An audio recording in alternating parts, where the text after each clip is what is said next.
देख प्रथमे आमे ऊर्ध्वपतन प्रक्रिया कहले आम प्रथमे कौन बुझा आम से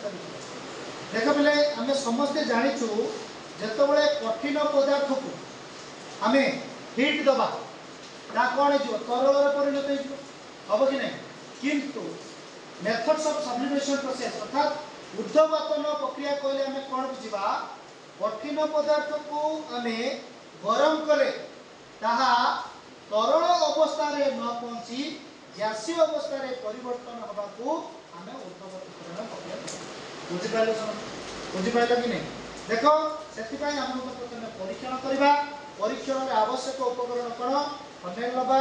वाच ग्लास नवा बर्नर नवा तार जाली नवा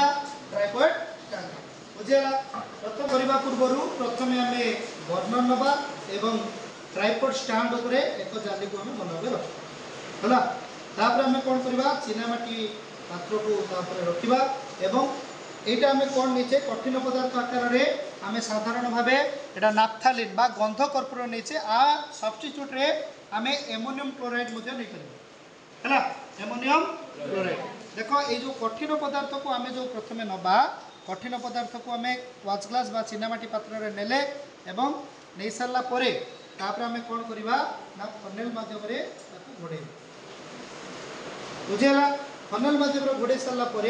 आम कौन करवा ना वर्तमान बर्नर रे आम निया लगेगा किछि समय आम अपेक्षा करवा देखिबा कठिन पदार्थटी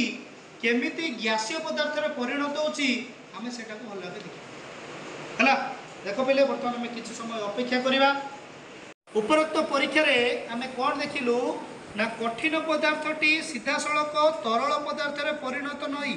देख पिला केमती गैसीय पदार्थ रे परिणत होइछि देखि पारछ कि नहीं देखि पारलो तेणु आम यही सिद्धांत उपनीत हलु जे सब्लिमेशन प्रोसेस बा ऊर्ध्वपतन प्रक्रिया क्या कहवा कठिन पदार्थ तरल पदार्थ रे परिणत नई गैसीय पदार्थ रे परिणत होबाकू आम ऊर्ध्वपतीकरण कहवा।